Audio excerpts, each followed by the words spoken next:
Hello friends, welcome to all. आप सभी का स्वागत है। मैं हरभजन सिंह। आज हम लोग यूपीटीजीटी के लिए प्रैक्टिस सेशन स्टार्ट कर रहे हैं, जहां पे हम लोग लिटरेचर के लिए कवर करेंगे। लिटरेचर पर डे आपको मिलेगा, इसमें 30 या 50 क्वेश्चन पर डे होंगे और हम बहुत बेहतर कर पाएंगे। और एग्ज़ाम तो आपको पता ही है, हम लोग सब जानते हैं कि अब ये जुलाई में तो होने वाला नहीं है, तो समझ लो कि सितंबर, अक्टूबर या नवंबर जब ही जाके होगा। तो इसलिए हम लोग बहुत अच्छे से तैयारी कर लें। हमारे पास टाइम है तो हम इस समय को ना गंवाएं और अच्छे से बढ़िया करके बेहतर से बेहतर प्रैक्टिस कर लें। बस प्रैक्टिस का टाइम है हम लोगों के लिए, निकी अच्छे से। तो चलिए, और बहुत ही सिलेक्टिव क्वेश्चन होंगे आपके लिए, बहुत ही मोस्ट इम्पोर्टेंट क्वेश्चन होंगे, उन क्वेश्चन पे हम लोग बात करेंगे। तो आपका क्वेश्चन है, what is in a name that which we call a rose why any other word would smell and sweet. यानी कि ये जो कोट है, ये कथन है, ये कहा गया है व्हाट इज इन ए नाम, यानी कि नाम में क्या रखा है। That which we call a रोज, अगर हम रोज़ को यानी कि गुलाब को गुलाब ना कहेंगे, अगर कुछ और कह दें तो क्या उसकी स्मेल या उसकी खुशबू बदल जाएगी? क्या गुलाब गुलाब नहीं रहेगा क्या? ऐसा कुछ नहीं होता, यानी कि नाम में ही कुछ नहीं है। तो यहाँ पर क्या है कि ये जो कथन है जूलियट बोलती है। कौन बोलती है? जूलियट बोलती है। और किस में बोलती है दोस्त, आप बताएंगे? तो ये जो आपका प्ले है रोमियो एंड जूलियट, आप समझ पा रहे होंगे। यहाँ पर ये जो प्ले है वो है आपका रोमियो एंड जूलियट। तो इसका राइट ऑप्शन आपका क्या होगा? वी होगा। तो आप समझ पाए होंगे। चलिए हम लोग नेक्स्ट क्वेश्चन की तरफ चलते हैं। देखिए, हमने आपके लिए बहुत बेहतर कर दिया है। आप हमारी पीडीएफ ही अगर आप देख लेंगे तो पीडीएफ में पूरा समझ आ जाएगा। आपको मैंने नीचे एक्सप्लेनेशन जो है वो हिंदी में दे रखा है, यानी कि क्वेश्चन पूरा है तो ये हिंदी में दे रखा है। तो रोमियो एंड जूलियट के एक्ट 2 सीन 2 में ये कहानी कही जाती है। और इसका देखो, यह लाइन जूलियट कहती है, जिसमें वह यह जताती है कि किसी का नाम उसकी पहचान नहीं होती, यानी गुलाब को किसी भी नाम से पुकारो उसकी खुशबू वही रहती है। तो आप समझ पाए होंगे इस क्वेश्चन के लिए। तो हम लोग आगे चलते हैं नेक्स्ट क्वेश्चन पे। अगला क्वेश्चन है, all the world's a stage and all the man and women merely players. तो आप लोग बताएंगे इसमें राइट ऑप्शन क्या होगा? ए मिडसमर नाइट्स ड्रीम होगा, एज यू लाइक इट होगा, द टेम्पेस्ट होगा, या पेरिक्लिस होगा। तो बहुत अच्छा क्वेश्चन है, ये बहुत बार आया है। प्रीवियस क्वेश्चन है, प्रीवियस ईयर का क्वेश्चन है, बहुत बार आया है और ये बहुत आता है दोस्त। तो आप बताइए इसमें क्या होगा? तो देखिए, देर ना करते हुए मैं बताता हूँ आपको। इसका ऑप्शन होगा बी, यानी एज यू लाइक इट। इसमें जो एज यू लाइक इट में जो आपका जैक्स होता है वो इस कमेंट को बोलता है, यानी कि इस बात को कहता है, वो कहता है कि पूरा संसार जो है एक रंगमंच है और उसमें हम लोग सभी एक प्लेयर की तरह काम कर रहे हैं, एक पात्र की तरह काम कर रहे हैं। यानी कि पूरा संसार एक रंगमंच है और इसमें हम लोग एक प्लेयर की तरह काम कर रहे हैं, यानी कि एक पात्र की तरह कार्य कर रहे हैं। तो इसका राइट ऑप्शन देखिए फ्रेंड्स क्या है, देखेंगे आपका एज यू लाइक इट। जो आपका जैक्स जो होता है वो एक्ट 2 के सीन 7 में कहता है, एक्ट 2 का जो सीन 2 होता है उसमें कहता है, इस पंक्ति में दुनिया को एक रंगमंच कहा गया है और सभी मनुष्यों को उसमें कलाकार बताया गया है, और जो अपने अपने किरदार निभाते हैं और चले जाते हैं, रहते हैं। तो फ्रेंड्स ये समझ पाए होंगे। नेक्स्ट क्वेश्चन है, कितना बढ़िया क्वेश्चन है, देखिए आप लोग। ये है आपका, the course of true love never did run smooth, यानी कि सच्चा प्यार जो होता है वो कभी भी आसान नहीं होता है, वो हमेशा कठिनाइयों से भरा रहता है। तो ये आप बताएंगे किस प्ले का है ये कथन? ये मिडसमर नाइट्स ड्रीम का है, या फिर एज यू लाइक इट का है, द मेरी वाइफ्स ऑफ विंडसर का है, द टेम्पेस्ट का है, किसका है? बताएंगे दोस्त, आप बताइए जल्दी से। तो हम लोग चलते हैं इस क्वेश्चन की तरफ। इसका राइट ऑप्शन जो होगा फ्रेंड्स ए होगा। क्या होगा आपका? ए राइट ऑप्शन होगा, मिडसमर नाइट्स ड्रीम।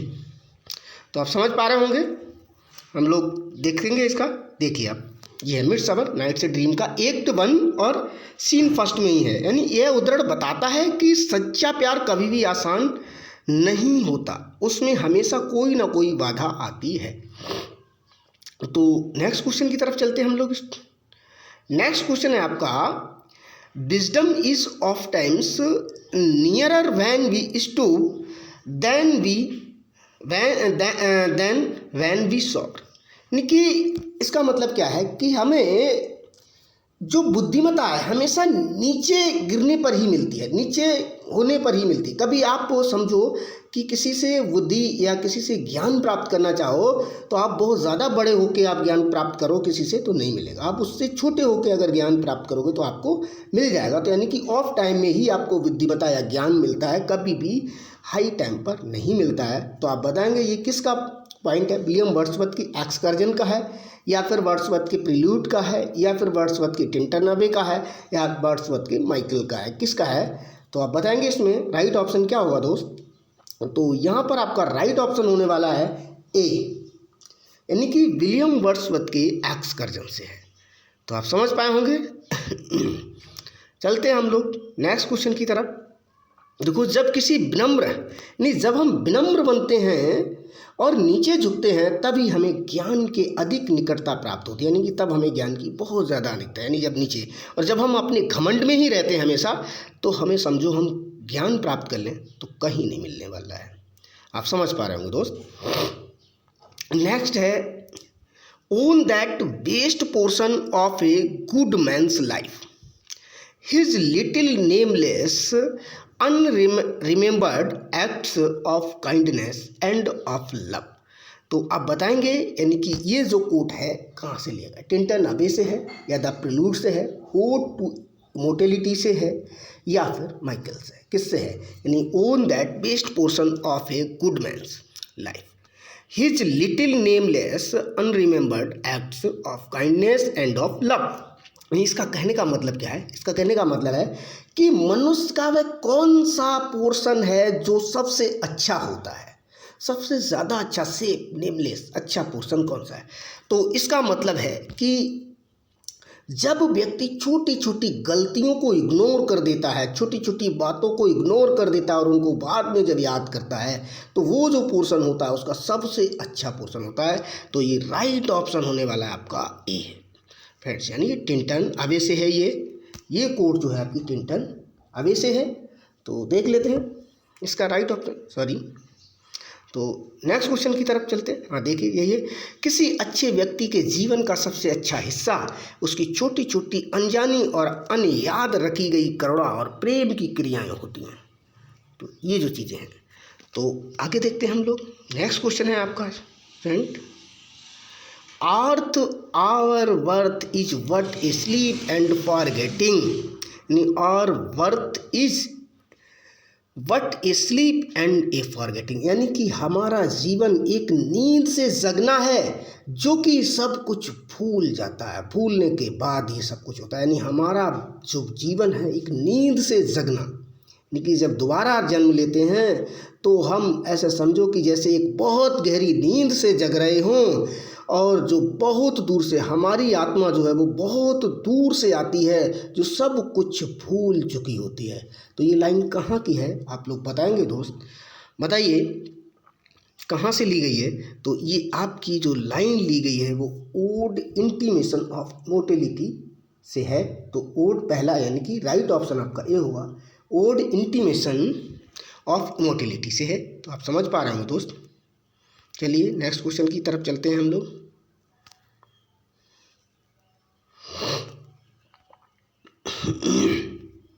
तो ए है इसका, यह पंक्ति बताती है कि जन्म केवल एक नींद और विस्मरण है, आत्मा कहीं दूर से आती है।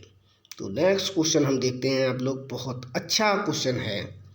ये कह रहा है, one impulse from a vernal wood may teach you more of man of moral evil and of good than all the sages can. यानी कि कहने का मतलब है कि हमें प्रकृति इतना सिखाती है, हमें इतना सिखाती है कि कभी भी कोई व्यक्ति या हमारी किताबें हमें नहीं सिखा सकती। यानी कि जब क्या होता है, जब वर्ड्सवर्थ अपने दोस्त के पास पहुंचते हैं तो उनसे कहते हैं कि उठो और इन किताबों को फेंक दो और निकल जाओ प्रकृति की ओर। देखो कि आपको प्रकृति कितना सिखाती है, आपको कितना सिखाती है। तो ये जो आपकी पोइम है ये बहुत पढ़ाकू है। इनके दोस्त टेबल टर्न में, यानी कि उस दोस्त का नाम बताएंगे आप कौन है।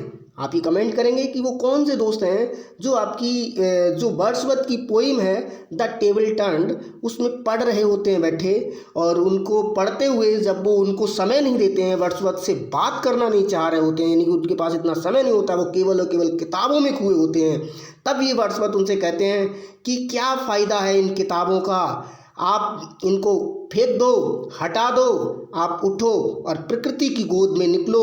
आपको ये किताबों से बहुत कई गुना आपको ये प्रकृति सिखाएगी। तो ये वहाँ पर ये कहते हैं वर्ड्सवर्थ। तो ये उनकी पोएम कौन सी, आप लोग आंसर तो समझ गए होंगे फ्रेंड।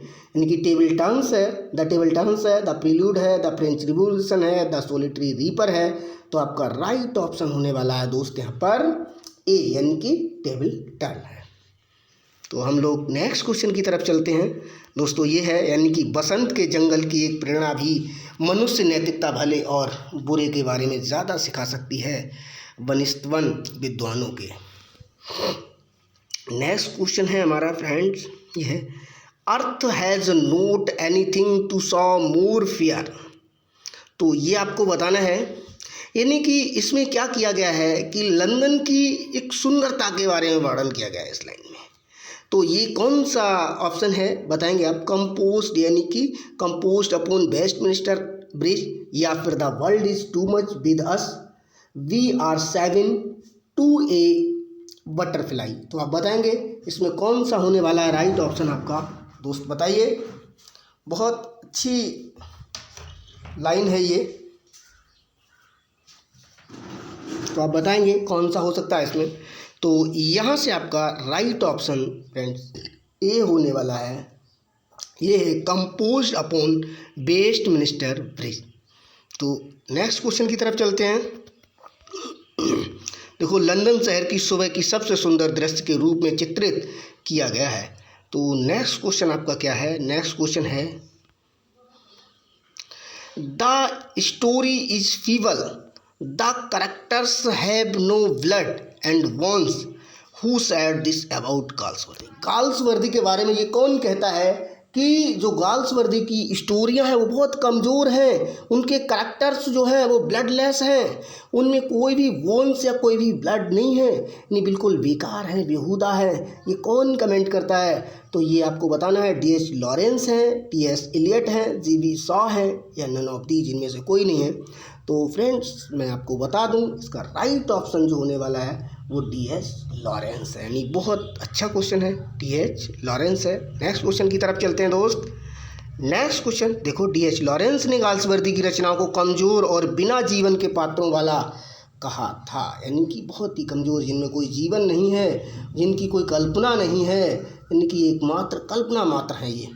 तो गाल्सवर्दी, अगला है question, Galsworthy published his first work of fiction in 1897, यानी कि उनका एक फिक्शन जो वर्क आया था जो 1897 में पब्लिश किया था, वो कौन सा वर्क था, पहला वर्क कौन सा था? तो आप बताएंगे फ्रॉम द फोर विंड्स था, या जोसलिन था, या फिर ये मॉडर्न कॉमेडी था, एंड ऑफ द चैप्टर था। कौन सा था आप बहुत अच्छे से बता पाएंगे।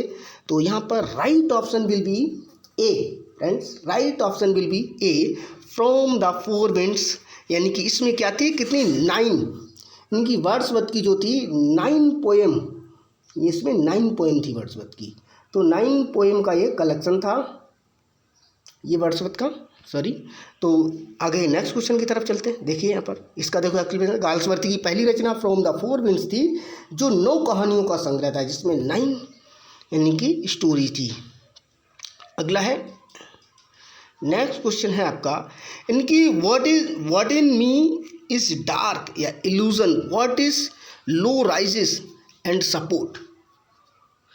तो आपको ये कह रहा है what in me in dark, illumine what in low raise and support. तो ये किसकी लाइन है, कौन कहता है? तो ये जो है आपका नैरेटर, इसका राइट ऑप्शन विल बी ए होगा कि ये लाइन जो होती है वो आपका नरेटर बोलता है। तो यहाँ लेखक की उद्घोषणा है जिसमें वह ईश्वर से उसे मार्गदर्शन देने की प्रार्थना करता है।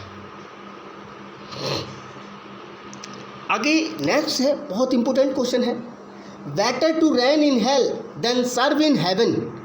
यानी कि इसका मतलब क्या है कि नर्क में यानी कि स्वर्ग में गुलामी से करना, स्वर्ग में गुलामी करने से बेहतर है कि नर्क में नहीं, स्वर्ग में गुलामी करने से बेहतर है कि नर्क में राजा बनकर राज करूं, यानी कि राजा बनकर राज करूं। तो ये कौन कहता है? बेल्जेबुल कहता है, गैब्रियल कहता है, सैटन कहता है या राफेल कहता है। बहुत अच्छी लाइन है ये, बहुत इंपॉर्टेंट लाइन है, better to reign in hell than serve in heaven. तो आपका राइट ऑप्शन होने वाला है, आप सब जानते हैं फ्रेंड्स, यहाँ पर आपका जो राइट ऑप्शन होने वाला वो होने वाला है सैटन। क्या है? सैटन, यानी कि right option will be C होगा आपका। ये कौन कहता है? सैटन कहता है। तो यहाँ पर ये है सी, यानी कि शैतान का यह कथन उसकी घमंडी प्रवृत्ति को दिखाता है कि वह सेवा करने से अच्छा नर्क का राजा बनकर पसंद करेगा, यानी कि ईश्वर की सेवा करने से चाहे कि वो राजा बनकर सेवा करे। Anadiplosis is a figure of speech in which. तो ये क्वेश्चन आपका एनाडिप्लोसिस ये रॉन्ग हो गया है, क्योंकि इसमें क्वेश्चन भी वही दे दिया है और फिर ऑप्शन भी वही है। यानी कि एनाडिप्लोसिस होता क्या है मैं इसको बताऊंगा, आप इससे हटाइए। यानी अपना एनाडिप्लोसिस के बारे में अगर हम लोग फिगर ऑफ स्पीच के बारे में बात करें तो एनाडिप्लोसिस क्या होता है? एनाडिप्लोसिस जो होता है जब कोई भी वर्ड हो और कोई भी फ्रेज है, उस फ्रेज का अंतिम वर्ड, यानी किसी भी फ्रेज का जो अंतिम वर्ड जो होगा फिर उसके बाद जो नेक्स्ट फ्रेज स्टार्ट होगा उसका स्टार्टिंग वर्ड, यानी कि ये दोनों सेम होंगे। कोई भी आपकी लाइन होगी, कोई फ्रेज होगा, उसका जो अंतिम वर्ड होगा वही आपका नेक्स्ट फ्रेज का स्टार्टिंग वर्ड होगा। ये आपका क्या कहलाता है? एनाडिप्लोसिस कहलाता है स्टूडेंट। ठीक है, तो ये गलत होगा। ये एक अलंकार है जिसमें वाक्य का अंतिम शब्द अगले वाक्य की शुरुआत में दोहराया जाता है, अगले वाक्य की शुरुआत में दोहराया जाता है। समझ गए होंगे। तो नेक्स्ट पे चलते हैं हम लोग। नेक्स्ट क्वेश्चन है, विच लाइन बेस्ट एक्सप्लिफाइज एसोनेंस। यानी कि एसोनेंस का बताना है आपको। एसोनेंस क्या होता है? एसोनेंस का मतलब समझो कि एसोनेंस होता है जब भी किसी फ्रेज के अंदर हमारे वॉवेल साउंड की, यानी वॉवेल साउंड का रिपीटिशन होता है। किसका? वॉवेल साउंड का रिपीटिशन होता है बार बार हर एक उसमें, तो वो हमारा क्या होता है? एसोनेंस कहलाता है। तो यहाँ पर राइट ऑप्शन जो होने वाला है वो आप देखेंगे फ्रेंड्स, बताएंगे क्या होगा। The sun shone brightly on the silent sea, या फिर the light of the fire is a sight to admire, या sea sails by the sea shore, या the buzzing bee flow by the blooming tree. तो यहाँ पर right option आपका जो होने वाला है फ्रेंड्स वो बी होने वाला है। Right option will be B, right option will be we होगा आपका। इसमें सब में आई का रिपीटिशन हो रहा है, आप देखेंगे। देखो वी है, इस पंक्ति में आई ध्वनि की पुनरावृत्ति होती है जिससे एसोनेंस बनता है। ठीक, नेक्स्ट क्वेश्चन है आपका। हमने मिक्स क्वेश्चन लिए हैं, सारे क्वेश्चन मिक्स हैं, इसमें आपके ग्लॉसरी के भी हैं और फिगर ऑफ स्पीच भी हैं आपके, और सभी राइटर्स से भी हमने मिक्स किए हैं। तो ये मिक्स रहेगी प्रैक्टिस हमारी, सभी तरह के क्वेश्चन चलेंगे। ये है, which of the following lines contains a metaphor. Metaphor क्या है देखो आप बताएंगे। पहला है, the clouds gathered like a herd of sheep. अगला है, the world is a stage and we are merely players. अगला है, he saw as brave as a lion, the leaves danced in the wind. तो आप बताएंगे right option क्या होगा friend. तो देखो आप मेटाफर होता क्या है ये समझ लो। ये एक फिगर ऑफ स्पीच है। मेटाफर का मतलब क्या होता है ये समझ लीजिए आप। मेटाफर का मतलब होता है जब किसी भी एक चीज़ की, यानी कि एक चीज़ की दूसरी चीज़ से तुलना करा दी जाए। जब एक चीज़ की दूसरी चीज़ से तुलना करा दी जाए और दोनों चीज़ें डिफरेंट हो, यानी कि एक चीज़ की दूसरी डिफरेंट चीज़ से तुलना करा दी जाए और उसमें एज, जैसे कि एज या लाइक लगा है तो वो आपका क्या होगा, सिमिली होगा। वहीं पर जब एज और लाइक ना लगा हो और एक चीज़ को दूसरी चीज़ की तरह बता दिया जाए, बिल्कुल दूसरी चीज़ बता दिया, एक चीज़ को दूसरी चीज़ बता दिया, यहाँ पर बताया गया राइट ऑप्शन यहाँ पर बी होगा। यहाँ पर बताया था वर्ल्ड इज ए स्टेज, नहीं पूरा संसार जो है वो एक स्टेज है। ये नहीं कहा गया है कि पूरा संसार एक स्टेज की तरह है, कहा गया है कि एक पूरा संसार जो है एक स्टेज है। तो इसका मतलब है कि यहाँ पर पूरे संसार के स्टेज से तुलना की गई है, यानी कि स्टेज बता दिया गया है पूरे संसार को। तो यहाँ पर जो है आपका मेटाफर होता है। जैसे कहा जाए कि वह लड़का बिल्कुल शेर की तरह है, शेर जैसा है, और बस वहीं कह दिया हमने कि वह लड़का एक शेर है, वह लड़का शेर है। तो यानी कि दोनों में अंतर है। जब कहा कि वह लड़का शेर है तो इसका मतलब मेटाफर, और अगर ये कहा कि वह लड़का शेर की तरह है तो यहाँ पर होगा आपका सिमिली। तो आप फ्रेंड्स समझ पाए होंगे। तो राइट ऑप्शन विल बी होगा आपका वी, यहाँ पर right option will be we होगा। The world is a stage and we are merely players. तो यहाँ पर नेक्स्ट क्वेश्चन की तरफ चलते हैं हम लोग। वी है उपमा, मेटाफर, जिसमें विश्व को मंच बताया गया है और मनुष्य को कलाकार। नेक्स्ट क्वेश्चन है we are such stuff as dreams are made on the our little life is rounded with a sleep, we are such stuff. तो यहाँ से ये किससे लाइन ली गई है तो फ्रेंड्स बताने की कोशिश करें आप। तो एज यू लाइक इट है, द टेम्पेस्ट है, या मैकबेथ है, या फिर आपका द विंटर्स टेल है। तो ये है आपकी कौन सी लाइन है, कहाँ से ली गई है, यानी we are such stuff as dream are made on and our little life is rounded with a sleep. तो यहाँ पर ये राइट ऑप्शन विल बी आपका जो होगा वो होगा वी, यानी कि ये लाइनें जो है आपकी टेम्पेस्ट ली गई, किससे, टेम्पेस्ट से ली गई हैं। तो नेक्स्ट क्वेश्चन प्लीज़। तो यहाँ वी है, यानी कि यहाँ कहता है, पंक्ति बताती है कि हमारी ज़िंदगी एक सपना है और यह नींद में समाप्त हो जाती है। यह प्रोस्पेरो द्वारा बोली, यानी प्रोस्पेरो कह रहा है, क्या कह रहा है कि हमारी ज़िंदगी जो है वो एक सपना है और ये नींद में ही समाप्त हो जाती है। ये प्रोस्पेरो का कमेंट है टेम्पेस्ट में।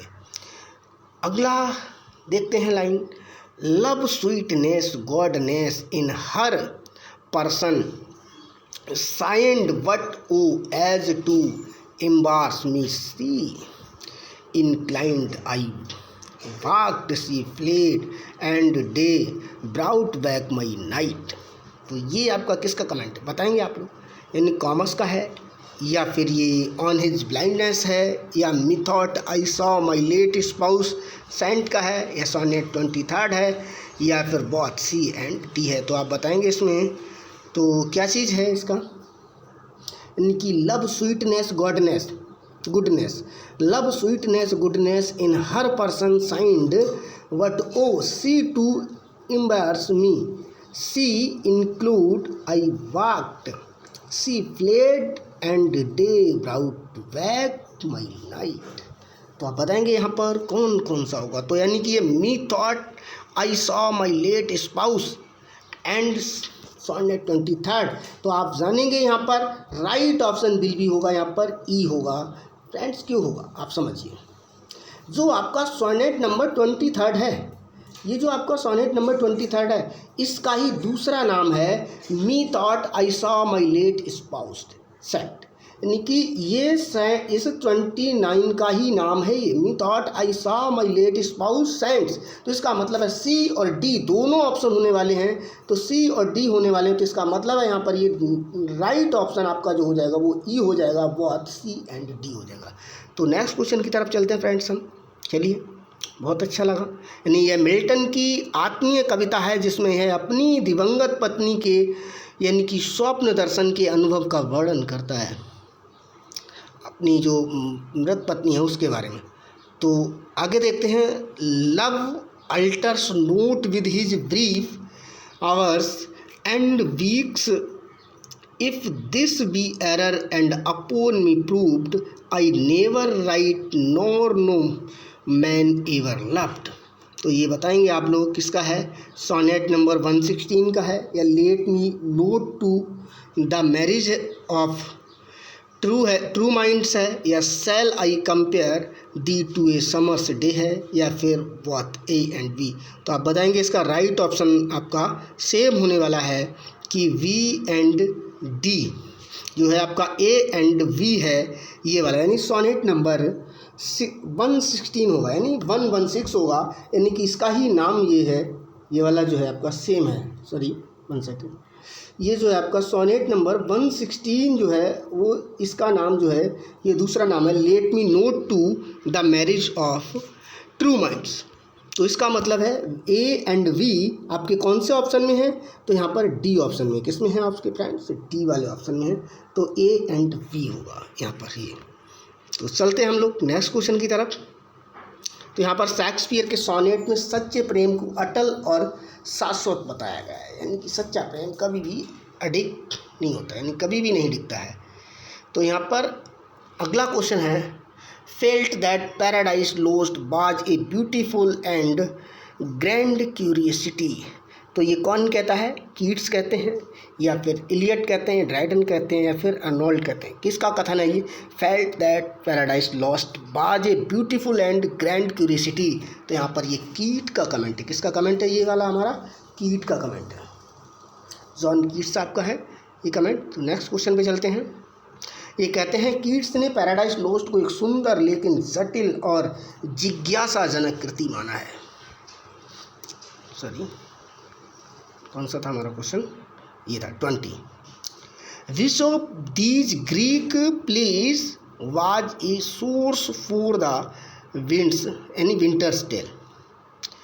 यानी कि यहाँ पर आपको बताना है which of these Greek plays was a source, यानी कौन सा क्या सोर्स है विंटर्स टेल का ग्रीक में। तो यहाँ पे आपको बताना है इफिजीनिया, 8 ओलिस, या फिर एक्लेस्टिस, या फिर मीडिया। इसमें से बताएंगे 4 ऑप्शन है, कौन सा होगा।